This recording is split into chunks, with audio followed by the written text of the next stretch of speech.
I was training for the Wasatch 100, the Hey, run, and I mean, it's just nuts, right? You're running for 30 plus hours straight.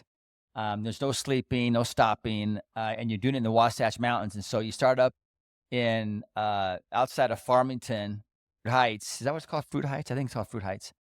Up in the mountains there, and I think it's about a 25,000-foot elevation climb in this race. welcome to Double Helix, where everything is connected.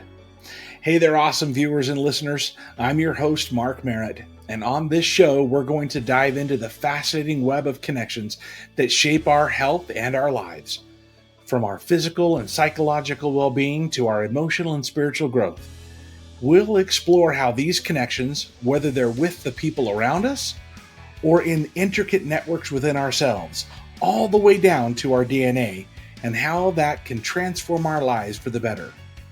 Thanks for tuning in, and don't forget to hit the subscribe button and give us a thumbs up for episodes that resonate with you. Let's get connected. Hey, good afternoon, everybody. This is Mark with Double Helix, and welcome again. We're very excited today that we've got Rich Hart on with us. Those of you that don't know Rich, you will by the end of today. Mark, nobody really So knows me, so it's just you. it's just me. Just you. Yeah. So let me, I've got a little intro, a little bit about Rich. I'll tell you what I know about him, but then I also wrote kind of a little bit of here's Rich's background. I don't know if Rich, did you actually read what I sent you so that you can say that's No, good or bad? I'm illiterate, Mark, so I don't read anything. So Okay. I trust you, man. I'll just correct you That if it's is, wrong. that is so, that's questionable. I'm just saying. All right. So, Rich, he has over 25 years of health and wellness as the owner of Elevate Fitness and Rehab. He is the co-founder of Insulin IQ, which I hope we can visit a little bit about today as well. Great. And he'll bring a unique perspective to us on how social connections and physical well-being and how all that ties together. We're going to explore those relationships and really what I want to touch base with as we go in today is a couple of things. One, those of you that, if you don't know Rich, you will, like we said, he actually was Elevate Fitness and Rehab was one of the places that I went to for rehab after my accident. So Rich was actually my trainer as we did, as I was gearing up for hand cycle racing. And so, and I was very fortunate that Elevate was a sponsor for my racing as well. And so it was awesome to have that. If you saw the video that we did with Chandler Fawcett a couple weeks ago, we had that tail end of that video was the video that Chandler did. Sorry, I had totally drew a blank from it. It was old man brain hit me. Well, dude, that was a bit ago too, man. That was a bit ago. Yeah. That was that video. He did the video 16 years ago. That's right.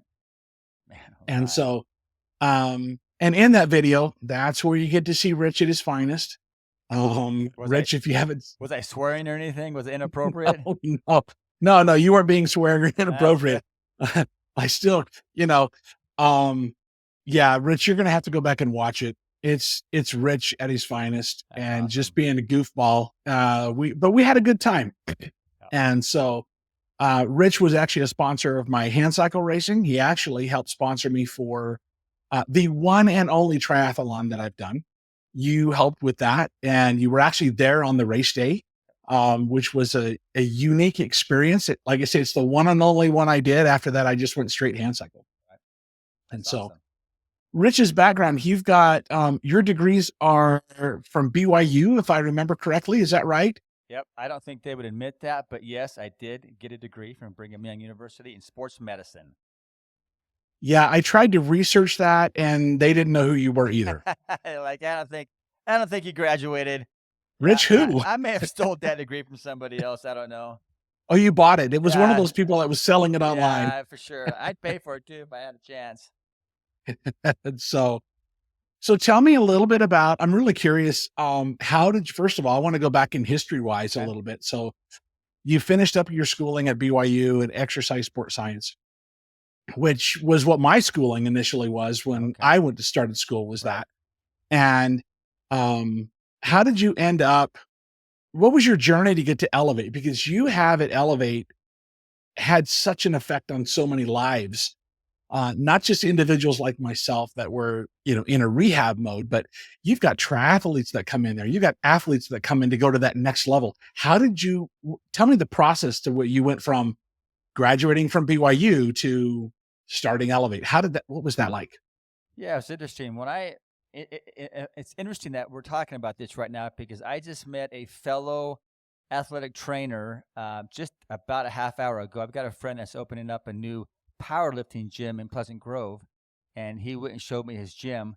And there was a girl there that, in fact, her name was Carolyn Billings, and I went to school with her at BYU, and she'd been at BYU for a long time as the head soccer trainer there, and she's phenomenal, and she was doing a great job, and that's kind of what her path was. But when I graduated, I really didn't want to get into that field of athletic training and sports medicine. I really wanted to be on my own. I had this entrepreneurial spirit in me. I wanted to do my own thing. I wanted to control my future and not. I didn't want to just come to work at 8 o'clock and leave at 5 and not have any say in Yeah. what was going on. So I really never wanted to do or be a sports trainer for a football team or for a university. I did that when I was a student. It was great. I mean, I love BYU sports and especially football. And I was there with Lavelle Edwards for a few years as one of the student trainers, and it was a great experience. I just didn't want to do that for my life. And so when I graduated, I went right into a more post-operative spinal rehab. I went into more of the rehab end of sports medicine than the performance side of it. And so I went Okay. into do more rehab, and I really enjoyed that aspect of it. Really, people were coming in. I saw people that were rodeo stars and that had halo collars on their neck because they had fractured cervical spine, to just moms and dads that had fallen in the shower and herniated a Yeah. disc. And so I did all the post-operative rehab, and I really enjoyed it. But in the back of my mind, I always wanted to open up my own gym and do my own thing. And so after about 4 or 5 years of that, learning the rehab uh, part of the business, I started to actually personally train people, and I did that at a club here in Provo. Did that for a few years, and then I realized if I don't open up my own gym now, I'm never going to do it. So I did. I just took the step and borrowed a bunch of money and opened up Elevate Fitness and Rehab, and from that aspect, I've spent 25 years here. We've got a chiropractor on staff, a physical therapist, multiple physical therapists, personal trainers, massage therapists, dietary program. I really have got it all. It's really a one-stop shop. We also have therapists that specialize in pelvic floor and women's health, and so we really kind of have a gamut of everything for people, and it's kind of a one-stop shop, and it's been great. Again, like I've trained triathletes in the past 25 years to just moms and dads that are trying to lose some weight and get metabolically healthy, and so it's been a great journey. I've really enjoyed it. There's been some ups and downs, but mostly ups. And the people that I've met, like you, Mark, it's been really gratifying, and I couldn't ask for a better job. Yeah, I'll tell you that my experience there was awesome. I mean, we spent a lot of time. Do you still have those endless pools? No, we don't. That was the most awful experience of my life. If anybody's listening to this, do not put pools in your freaking facility, man. It is the devil. Yeah. I mean, they were fun to have, but oh my It gosh, would, it was awful. I'm Yeah, sure from a maintenance standpoint, that was terrible. But oh yeah, and I love dealing with the county health department. That's also really fun. oh yeah, Yeah, yeah. Every yeah, every time you every yeah. time you get those inspectors involved in Yeah, anything, it always like that was a ah. really great time, man. Yeah. So yeah, thanks for bringing that up. Yeah, no, we got rid of those about when my business with Dr. Bickman, Insulin IQ, started really pick up about 6, 7 years ago. We got rid of them. I needed more coaching space, and we really kind of were getting away from the triathlon coaching and really getting into more the metabolic health realm, and Yeah, that's really where my focus is now, is helping people with diabetes and PCOS and those metabolic dysfunctions and disorders. We really focus on that now. Yeah. and that's interesting because I mean, you and I were pretty connected years ago when we were dealing with, post-accident rehab and stuff like that for me. And then we connected again a year or so ago Right. over metabolic health stuff, having conversation about that. Because I had dove into that. I'd gone through the same thing you did in college, where I was the student athletic trainer. I didn't go to the illustrious BYU. This was way back at UVCC days, Oh yeah. Utah Valley Community That was College a long days. time ago, bro. That was a long time ago. Yep. And I was one of the traveling student trainers. Right. So I would take care of the basketball team. That was awesome. And that was a fun gig to do. Yeah. I went a little bit different, where I went into the strength and conditioning side of things and spent several years doing that side of it. Right. And coaching that side. And then eventually, I think it was, when? Did you do powerlifting was that what you were doing? No, Okay. I wasn't doing powerlifting. Okay. Never got into that. I was more into the bodybuilding side of things Gotcha. myself personally. Right.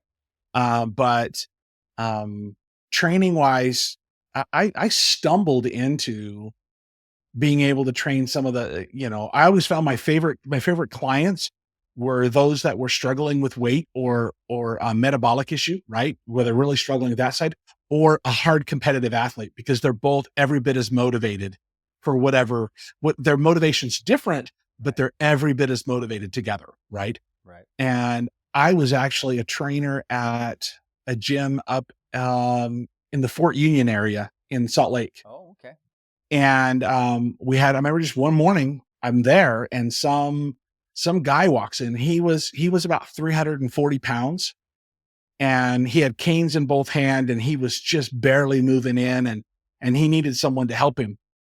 And so I sat down with him, and he was bone on bone in both knees. And you're like, okay, this is going to be a challenge, right? This is going to be a tough one, because the doctor wouldn't replace his knees until he lost some weight, until he had got down to about 240. Right. It's like he wasn't going to touch him. And he just couldn't figure out. So he came in, and myself and another trainer put a whole program together for him. This facility we had a lap pool in it. Right. And so we put a whole program together for him, and everything from, I went grocery shopping with him. Right. Okay. Let's talk about what kind of foods to buy and that stuff. And I think the coolest thing for me was when we got him down to that and he could get his knees replaced. And then come to find out he was actually on the US Olympic Committee. And he goes, "Hey, do you want to train a couple emerging athletes?" I'm like, holy cow. Yes, right. Please. And so he actually assigned me a couple emerging athletes to train. So I got to do that for a little bit. It was totally fun. Right. But the economy tanked, life changes. And so then I'm like, all right, I got to go on. I got to make money, because that kind of trainer. You had to get a real job, dude. I can't I believe did it, man. had to get a real job. Yeah, my wife's been wanting me to get a real job for 25 years, so I get it. Yeah. Yeah. So it was a lot of fun. It was a fun thing to do. And I think that's personally, that's why, number one, you're super easy to talk to anyways, right? If someone needs to come in and have a talk and figure things out, you're somebody that's really easy. Right. And understands and can help walk them through the whys. Right. It's easy to tell people what to do. It's hard to understand why sometimes. Right. Well, it's interesting you say that, because there's a reason why there's always a reason why we do something, right? In terms of, especially when it comes to improving our metabolic health and getting fit. And most times we got to find out that why, right? I mean, there's all kinds of information online. There's all kinds of data points and studies that are being done, and people look at things, but really it comes down to, what's our why? Why do we want to accomplish this, right? Who do we want to connect with, right? What does that look like? And for me, with my clients, that's really what we start at, right? Why do you want to do this, right? Because if you don't have a why, you're not going to be successful. Right. Just won't be. And if it's to lose weight, that's not a great why. In fact, it's a terrible why. Yeah. It's because, you lose 10 pounds and you're back at doing whatever you were doing, because you dropped a couple pounds, or you can do your belt one more thing. You think, I'm good. That's right. No, that's right. When I talk about exercises for people to do, or activities outside the gym, it's always about, connecting with other people, right? What can you do to connect with others? So it's so much easier and funner to get active when other people are involved, whether it's your spouse or your children or your grandchildren or your friends or somebody, right? That you're connected with somebody. It's so much more long lasting if you can find that connection with people. Oh, I couldn't agree with you more. So as you think back over your 25 years, is there somebody that comes to mind that fit that whole process, that was able to go through, and maybe they were struggling with their why originally, right? And then you were able to help them talk through, figure out their why, and then they made those connections. And are you able to, is there anybody that you've had in that process that you still have contact with over these years? I'm just curious if you, a success story along those lines. Oh, sure. I won't tell you his name, but there was a professor at UVU that came in, and I mean, the guy was brilliant, right? PhD in math, brilliant guy, but was sick metabolically, right? And Yeah. he was stressed out. There was lots of things going on in his personal life, and he was just a mess, right? They wanted to have him do a gastric bypass. He didn't want to do that. He wanted to do it on his own without, having his stomach ripped out of his gut. Yeah. And so he came over to our facility, and we talked about that. I remember a lot of tears, man. He was a grown man, 400 pounds plus, in my office in tears, thinking, I don't know where to start, Rich. Right? They want to cut out my stomach because I can't. He says I'm so pathetic. I can't even freaking do some simple exercise and dieting programs to lose weight. They want to rip out my stomach, but I don't want to do that.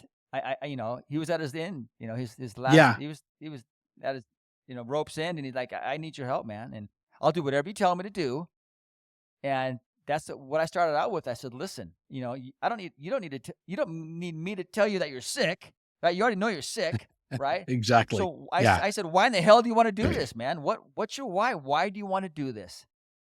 And he said, man, Rich, he pulled open his wallet, and he has 6 kids and his wife, and he showed me his beautiful daughters and his sons and his wife, and says, if I don't get my act together, then these people are going to be lost to me, right? I'm going to be so sick, I won't be able to work, I won't be able to interact with them. Yeah.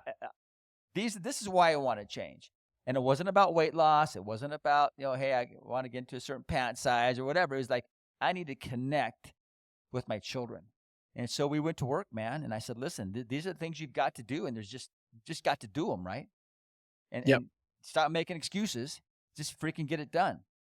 And I said, number one, man, we're gonna turn you into a fasting machine, right? You think fasting on Fast Sunday was bad? For those LDS listeners out there, he said, this is nothing, man. I said, we're gonna turn you into a fasting machine. We're gonna lower your carbohydrate intake, and then we have got to get you strength training. And I don't want you aimlessly walking on a treadmill. We're going to get you seriously strength training. You're going to pay for a trainer. He's going to kick your trash. He's going to kick your butt. He's going to be hard on you. And we're going to push you. And he said, I'm in, man. Because if I don't, then I'm going to be lost, right? My family's going to suffer.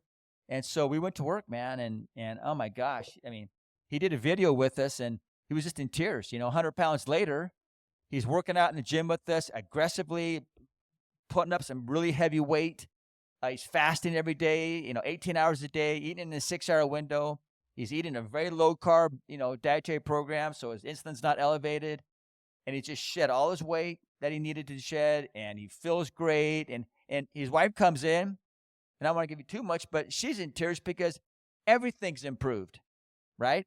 When you get metabolically healthy, and I'm telling everything's improved, right?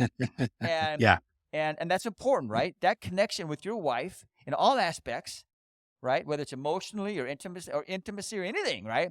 It improved. But the cool thing is, it was never about his weight, right? It was always about improved connection with his family, with himself, right? With his God, with his children, with his students at college, and it all improved, right? And the cool thing is, it really was nothing about weight loss. But today, in society today, every commercial that we see online is all about, okay, you want to lose weight, you want to lose weight, you want to lose weight, right? Take this drug. Take this drug, right? Take Ozempic, take Mounjaro, whatever. This is the new easy way to do it. And he refused to do that and did the hard work, right? And those people that aren't willing to do the hard work, at some point they're gonna get it. They're gonna suffer, and it sucks because they're being told by their physicians and everybody else, "Hey, take this pill, right, and all your troubles are gonna go away." And it's not true. It's like everything else. I dealt with women and people with eating disorders, and it was always, well, if I just lost 5 more pounds, I'll be enough, right? Yeah. And it's never enough, right? And with people that are sick, they take this pill. Once they stop taking the pill, it all comes back, right? At some Right. point, we got to own up to our behavior and take charge of our own lives, right? We don't want to be medicated. I mean, I've dealt with thousands of type 2 diabetics that have been medicated most of their life, and they come into our program, and within 90 days they're off their meds and managing their own diabetes their own way, right? And Yeah. so that's really our goal with the Insulin IQ side of things, is really getting people off their medicine and getting to really take control of their own lives. I think that's the biggest thing. I mean, we got to be able to get to a point where you can make those decisions that, will have an immediate impact. It may not be immediate today, but if you look it down the road and go, okay, wait a second, 90 days and you're having people big enough adjustments in their lives, that's huge, right? And when we talk about the connection type side of that does change everything. It changes across the board. It's just, yeah, I'm thinking with, wife, family, husband, kids, the world around you, you see the world differently. Yeah, it's interesting. They've done a study. It's interesting. They've done a study with, I can't remember where it was done, but they looked at, I think, 10,000 post-operative double bypass, triple bypass heart surgeries. And within a year, like 90% were really on task, right, with what the doctor told them to do. But within about 3 years, none of them were doing the work anymore, right? They were completely all back to their old behavior again. And so no matter, even if death is on the line, we struggle with maintaining our behavior, right? It's tough. Yeah. It is tough to do in all aspects of life, right? Whether it's spiritually or, I mean, I know there's things I'm supposed to do spiritually and I just don't do them. And I know I should do them, but I Yeah. don't, right? Yeah. Yeah. And so even though maybe fitness is not where I struggle, there's other aspects of my life where I do struggle, right? Mm-hmm. And, we're here just to try to be, that accountability piece for people that need it, to get that encouragement, that validation that, hey, listen, you're on the right path, you're doing the right things, and, what can we do to support you? And I think everybody needs that validation and that little bit of accountability piece. I agree. And I think we need to understand as well through that process that, just like everything in life, our metabolic health and our fitness and everything has peaks and valleys and ups and downs. I remember an article that I was in years ago, and it was called Fit to Fat to Fit, where I had gone from competing in my early 20s to being pretty overweight and then back to fit where I was ready to compete again. And I've had that up and down like the average person, right? But it's one of those, you relax, you kind of go, just like everything in life where we get lazy, right? It's like, okay, let me just relax a little bit. And, but I know what to do. Like, it's like not too long ago, I went, all right, I'm at the fat spot again, and I know it's like, okay, for me, it's like, oh, I'm going to become a fasting machine. And, I do at least an 18-hour, and then every couple of weeks, I do at least a 24, sometimes a 48, Yep. just to say, let me clean everything out and then do the lower carb. Every now and then I have a day, I'm like, I'm just going to relax today on the low carb. I'll eat what I want, only because I know that I'm really sucky at sweets. And if I do that periodically, then I find I don't binge too much. It's like, okay, today I'll just have a little bit. I'm okay. I'm good. The other night, I think I had a scoop of ice cream and it was like tasted so amazing, but that's all I'm having instead of the big bowl with the banana and the sauce and the, Right. going overboard. But I think we all have that where we kind of go through those ebbs and flows from a health standpoint, as well as our connections, right? As well as, and I just think our individual, and I keep saying connections, but our individual connections that we have with others in the world around us have that direct impact on all those areas. And I think we need to be, number one, kind enough to ourselves to recognize that we will stumble and fall, but not mean enough to ourselves to, self-flagellate and, you know, we've got to, there's that happy ground somewhere that we hold ourselves accountable and others as well, but have some grace towards ourselves as we're working through that health journey that I think a lot of people are on. Wait a minute. I mean, Mark, when you first came to us, you fell out of a freaking tree and Yeah. thought you were paralyzed. And just think of the things that you've done since that moment. I mean, it's crazy. I mean, you could have just given up and said, "Dude, this sucks," right? But you didn't. You start competing and racing, and now, I mean, pretty damn healthy, dude. and you're pretty functional, right? I mean, it's amazing what you've Yeah. come through and what you've gone through to the point where you fell out of the tree and looked like you were paralyzed to where you are today. It's an amazing journey for you. It's been an interesting one. It wasn't just like everybody's. It was fraught with challenges and struggles and pain and not just physical for myself, but even along the lines of what everybody, right? I mean, those around me. And so, yeah, I think I look back now when we first met and, could barely get in and out of a chair Right. and, lived my life in the wheelchair. And then now to look and go, okay, well, last time I saw you, I walked into your office with a cane, Yeah. I'm like, right? what the heck? And I'll be honest with you, that's kind of a fun thing to do. And I was fortunate. I have lots of friends that their injury was bad enough that, they don't have that same, they can't get out of the chair, right? But many of my friends are as competitive and motivated as I am, because they're out there doing what they can do with what they have. And I think that's the biggest thing that I try and help people understand is that if you take what you have and you do the best you can with it, that's all you can ask of yourself, right? If you're giving everything into it, I was able to get to where I can be up and around. It doesn't mean that I don't have struggles, but um, you just got to be able to give everything you can to whatever you're doing. Right. And so, um, tell me real quick. I didn't know something about you until I started doing some deep research about Rich. Oh, that's frightening. I'm afraid. I What know are you gonna that, say, that man? sounds ominous, doesn't it? What the That really heck? does sound ominous. Talk to my No, wife it's or not. something. Did she tell you something? Well, we did have quite a long conversation. No, I don't even know. I think I've met your wife once in all Yeah. these years, but Yeah. I think it was one time in front of the gym, Yeah, she's the right? real all-star, man. She was a principal for 20 years in Alpine School District. Oh, wow. Yeah. That's a whole That's a different other whole game. that's a whole different oh man, she's a star, man. So, I noticed, I didn't realize this, but does Elevate still do a 5K?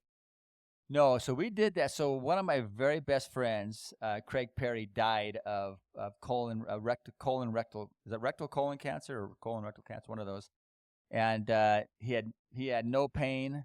He walked into his doctor one day and said, I think he was having some back pain, some general back pain. So he went and asked his doctor about it, and they did some testing, and he had stage 4 Oh, colon wow. rectal cancer and was gone a year later.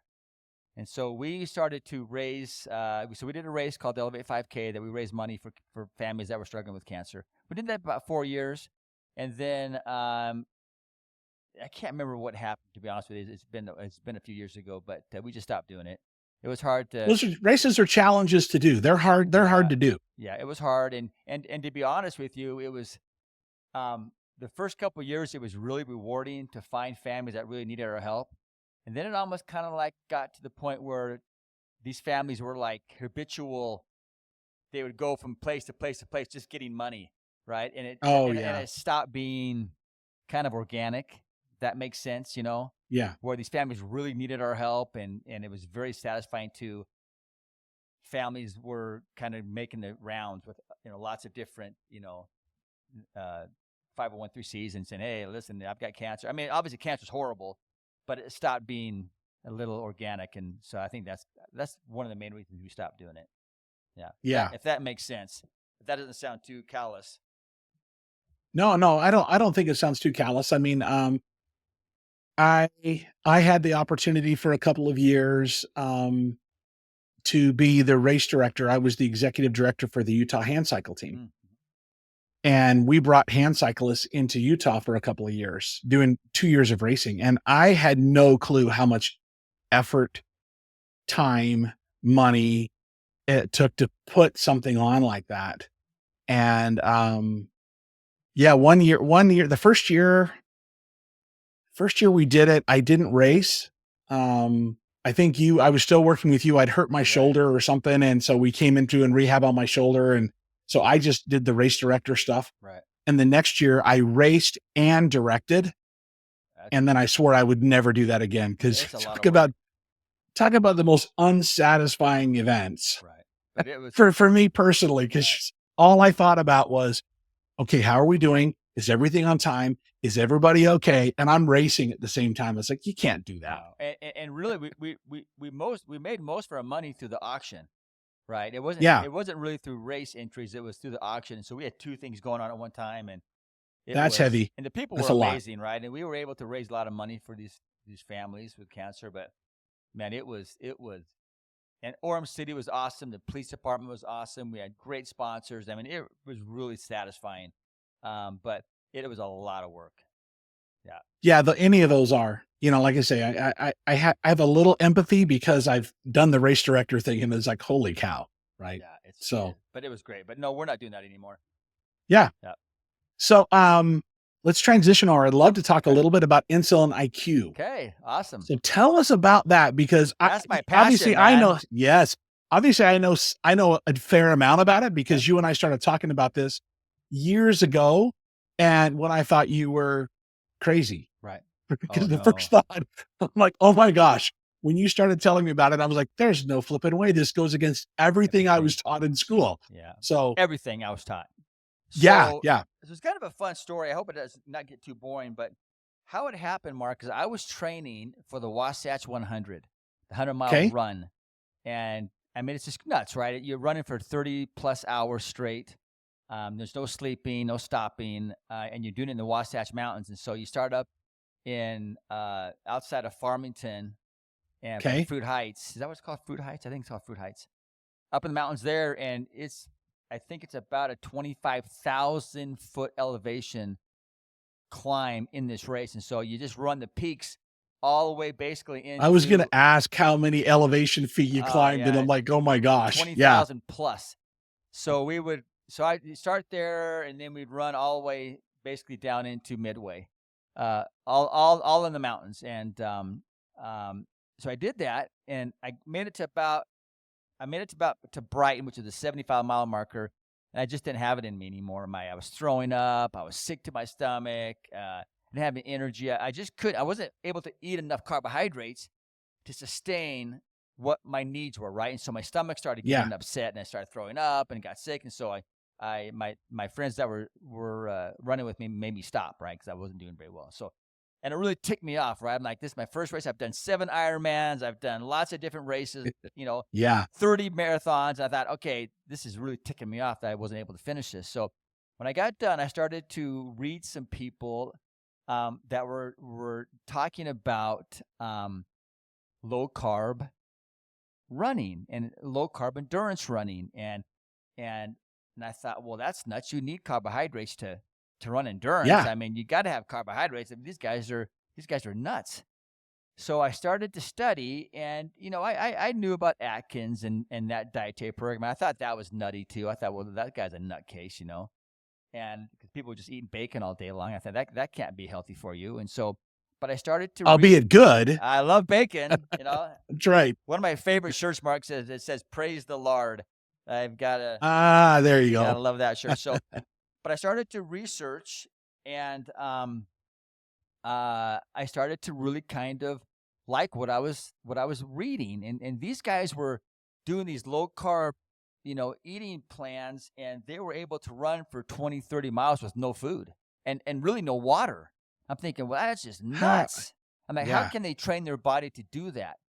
And they were breaking like world records in these ultra running events. I mean, just crushing records with no carbs. And I'm thinking, yeah, this is nuts. So I just started to kind of play around with it. I thought, okay, well, I'll start eating more fat and eating more protein and really, get my carbohydrate load down. Well, not only was I running better, and I thought I was in great shape, but I started to really shed some fat and really lean out. And I was like, oh my gosh, this is like when I was in high school again. And even though I was training for a 100-miler, I thought I was in ultimate shape, but man, I really got fit and I got lean Oh, wow. and I felt amazing. I could go out for a 20-mile run in the morning fasted. I mean, and no food at all. Before I'd sucking down goos and all kinds of crap, right? Bars and gels and stuff. And now I was doing it fasted. And I felt like I could run forever. And I thought, well, this is just nutty. So I went and did the 100-miler again and just crushed it. And I was eating eggs and avocados and stuff like that and not goos and sugar and crap. And I finished the race and crushed it and felt amazing. I would go on these long runs and come back with no inflammation, Mark. I had no, I mean, typically I'd come back and I couldn't walk for 2 days, right? Because I was so sore and inflammation was so bad and the lactic acid. I thought I had none of that. It was just gone. And so I started getting more strict with my carbohydrate restriction because I thought, well, hell, if I feel good, I'll just keep going. And I was almost carnivore, right? I was almost just eating meat and fat. And I felt the best I've ever felt in my life. I just was running. I was so fat adapted. I had, because we have hundreds of thousands of calories of energy of fat in our bodies, but for carbohydrates, you've only get about 2,000, right? So you got to keep on shoving food down your throat when you're running these long distances. And if you don't be careful, you're going to have a lot of gut issues, right? I didn't have any of that. I mean, it was just, I felt phenomenal. And so I thought, okay, if I feel so great, I'm going to do this with my clients and see what happens. I didn't know anything, right? I mean, there were a few people like Jeff Volek, and some other people that were kind of doing some studying on this low carb outside of what Atkins was doing. And we can get into Atkins later because he was a brilliant man. He didn't have very good control of his dietary program because people were just thinking they could eat bacon all day, and that's not true, right? Right. And so, but he was really brilliant, and he was onto something really special. And so I started doing some research, and I went to Dr. Barry. I don't know if do you know Steve, Dr. Barry? I don't know. So he's a primary care physician here in town, and I went to him. I said, Steve, listen, I need 10 type 2 diabetic patients. I'm going to put them on this high-fat, low-carb diet. And he says, well, you're going to kill my clients. I'm like, no, I'm not going to. I promise. Just give me 10 people that you don't think, that have struggled with diabetes. Let me put them on my low-carb program. And I was just making this crap up, Mark. I really didn't know what I was doing, right? Just what I had done to myself. So I brought them in. I started having them eat less sugar and more fat and more protein. And within like 90 days, man, they weren't taking their medicine anymore. It was crazy. I'm like, what's going on here? And Steve was like, well, you're crazy. It's all about calories. And I'm like, no, it's not about calories. There's something else going on here, right? We got to stop looking at calories and look at something else. Well, as I was doing this, about 2 or 3 months into this journey with my clients, Jeff Volek, who I was following and reading his books, and he had a book called Low Carbohydrate Performance, and it was just phenomenal. That's what was my Bible for my training. He was coming to BYU to speak. And so I went to listen to him. And one of my old buddies was there, Dr. Ben Bickman, who was an intern here at Elevate at my gym when he was an undergrad.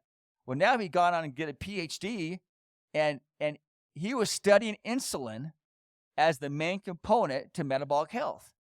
And Interesting. And he was teaching low carb. I'm like, Ben, you can't be teaching low carb because I thought I was the only one that was crazy enough to do this. He says, oh no. He says, we're learning that really metabolic health is not a caloric issue or the caloric paradigm is wrong.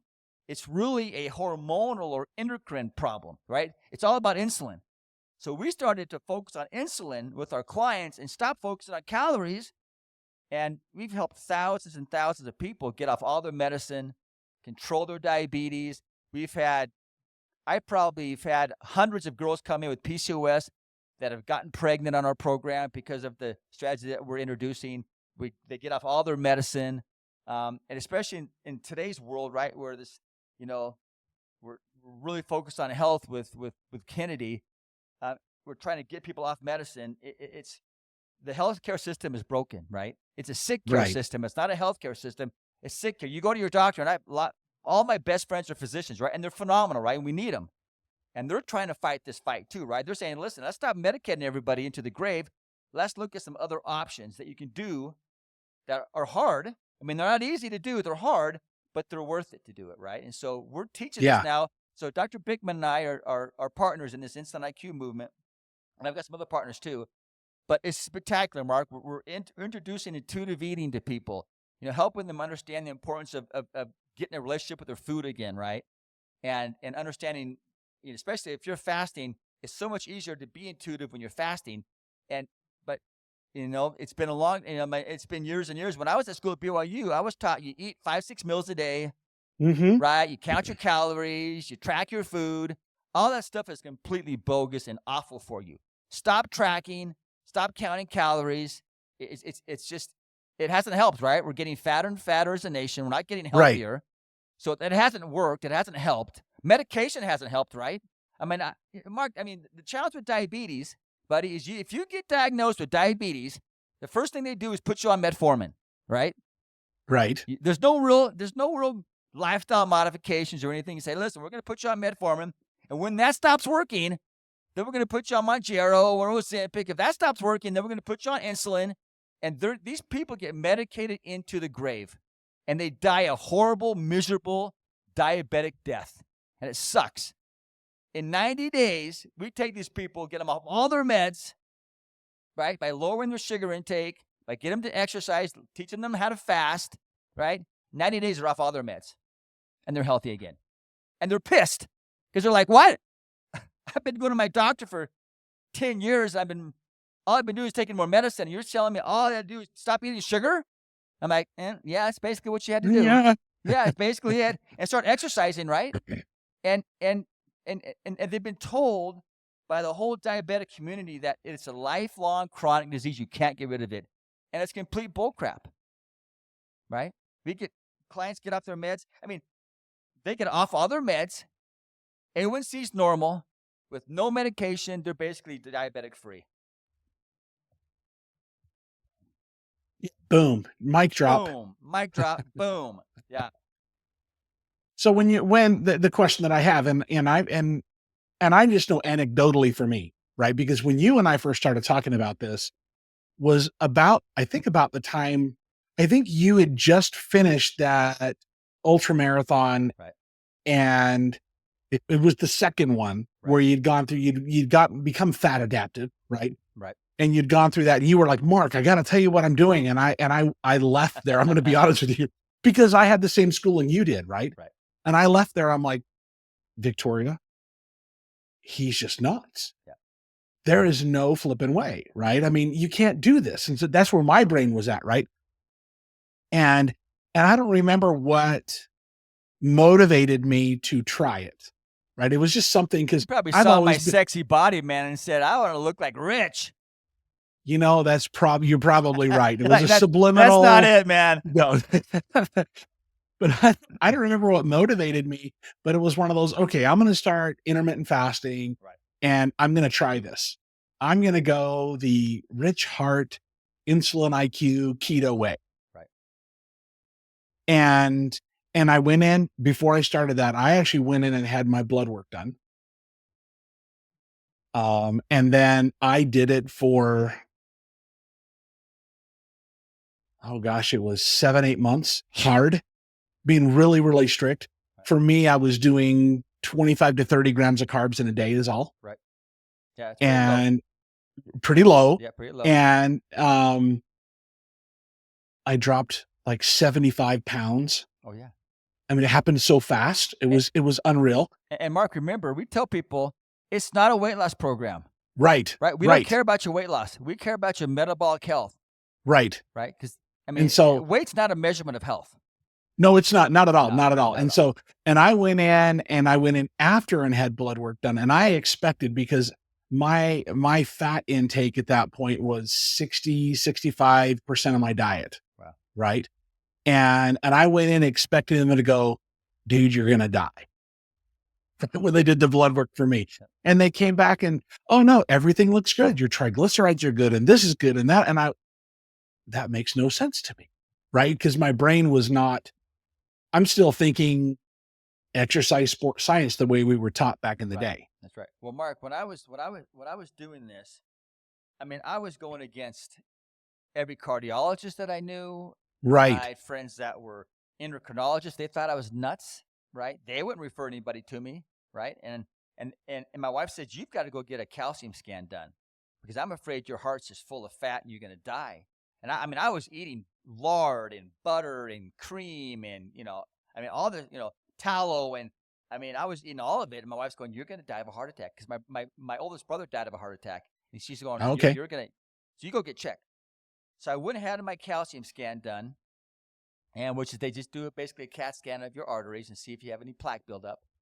And the scores are from 0 to, whatever, 500, 600. And, I told the cardiologist, I said, yeah, I've been eating this low carb, high fat diet for a long time. And it's been a while. And plus I'm an ultra endurance athlete, which is not great for my heart either, right? Doing a 100-mile run is not good for my heart. It's not good for your body. No, it's not good for my body or for my heart, right? It's just something I wanted to challenge myself with, right? But it's not great for me. Right. So the cardiologist said, yeah, this is not going to go well for you. Well, I come back and my score is 0. I have no plaque, nothing. And I'm eating lard like it's going out of style, right? I'm eating the bacon, rendering the fat, putting it back into my eggs, Mark, and eating that. And that tastes so good. Oh, so good, right? With avocado on and cheese and he's going, yeah. And I have no plaque in my arteries at all. And what we've been told, typically, and I don't want to sound too crazy, but mostly by the pharmaceutical industry, which controls the medical schools, right? It's just true. It's what happens. And they say that fat creates this plaque buildup in our arteries, and kind of right, or they say cholesterol does, but that's misleading, right? Cholesterol is not what causes plaque buildup in our arteries. It's oxidation of fats that cause this buildup of plaque in our arteries, and that typically comes from seed oils. And so I don't have any seed oils in my diet anymore. I don't have any corn oil or canola or soybean. All that stuff is crap, right? It's highly oxidized fats. It's highly processed. You want to get rid of all that crap because I don't eat any of that stuff. I've got no plaque. And so if somebody says to you, yeah, cholesterol is what causes heart disease, it's really not true, right? In fact, there's a guy named Dr. Colin Champ that I follow, a book called Misguided Medicine. He states that the cholesterol hypothesis in heart disease is the biggest misguided concept of medicine ever devised. It's just not true. Interesting. Now, but statins are the number one prescribed drug in America, right? And if your cholesterol is over 200, guess what they do? They hand you a little prescription for a statin. And, I'm not anybody's doctor, but I'm assuming a lot of people don't need to be on a statin because cholesterol really is not the deliverer of heart disease. In fact, as many people die from heart disease that have low cholesterol as they have high cholesterol. There's lots of other factors that create that demise, and it's not really cholesterol. In fact, we need cholesterol, right? Every cell in our body needs cholesterol. It's the building block of almost everything that we do cellular-wise, so we need cholesterol. So for you to tell me I need to drive my cholesterol down, I just don't believe it, right? My cholesterol is actually pretty elevated. It's way over 3. Let me see. I think the last time I did it was like 260. Well, there's not a doctor in America that wouldn't put me on a statin. And I'm like, no, thank you, because my triglycerides are low, my HDL is good. They talk about the LDL being bad cholesterol, which is a bad way to name that. All our cholesterol is beneficial. It just needs to be balanced. I mean, we need it for so many different. We need cholesterol for so many different things in our body. That's right. Not just the individual cells, but even hormone productions and things like that so tie into. Yeah, and don't get me started about these studies that come out about you shouldn't be eating eggs, right? Eggs cause diabetes. There's a study that called, I think it came out of Harvard, that said eggs cause diabetes. And I'm like, oh, really? Yeah, I want to see this data, right? And if then we won't get you started. Yeah, if you dive into the bottom, it says anything with eggs, right? So cakes and pies, and I'm like, okay, yeah. Now we know. All food. Yeah. You might want to. And really, what it comes down to is, Yeah, eggs are there, but look at the other ingredients that are in there. And 9 times out of 10 cakes and pies and all that stuff, what's the number one ingredient in a lot of it? Sugar. Yeah. And we actually have one of our sons that works at a food manufacturer, and he was telling me, Dad, you have no idea how much sugar goes into this. And I'm like, okay. And Well, yeah, there was a study. There was a lady on, I don't know if she was on Jordan Peterson. I think she may have been on Jordan Peterson, or maybe it was Joe Rogan. I think actually it was Joe Rogan Experience. And they were both in the food industry, and one was an attorney, and the other one was a physician. And they basically said, listen, it all started with the tobacco industry, 50, 60, 70 years ago. They couldn't sell cigarettes to anybody anymore, so they just bought all the food industry. They bought all the big food industry people, and they know how to addict us, right, to crappy food, right? If you're, and one of Ben's great statements is stop eating things out of a bag in a box, right? yeah, You gotta shop around the grocery store, right? Don't shop inside. You gotta get all all your the food. middle aisle. Yeah, all the middle aisles is It's the all stuff. bad, Yeah, right? Get outside, and again, we treat everything's individualized for people, right? We don't put everybody in the same program because some people aren't metabolically sick, right? So they can have way more carbohydrates than right. That's somebody who's true. metabolically sick. So if I've got a 300-pound diabetic in my office versus a girl maybe with PCOS who's trying to get pregnant, that's going to be a completely different program for these two individuals, right? And so Right. everything has to be kind of tailored and personalized, and there's never one size fits all for everybody, right? And some people shouldn't be on a low carb diet. Like if you have anorexia, you should be on a low carb diet, right? Right. That's not going to bode well for you. So, in fact, it was interesting. Mark, a couple of days ago, I had a client come in. He was morbidly obese, and he has this T-shirt on that says, "I've conquered anorexia." And and No. and I said, well, one thing you haven't actually, because it's the same disorder, right? It's the same dysfunction. It's the same disconnect, right? The girls, are restricting, and these people over here are are overindulging, and so it's the same disconnect, right? And so we all have kind of the same control issues, right? Sometimes some of it's about control and trying to find that mechanism to help control whatever is happening in our lives, whether it's through trauma or whatever. We're all fighting the same kind of battle, and everybody has something they're dealing with, right? And that's typically why we get unhealthy. And it's and I totally agree with you. And these are conversations that Victoria and I have quite often.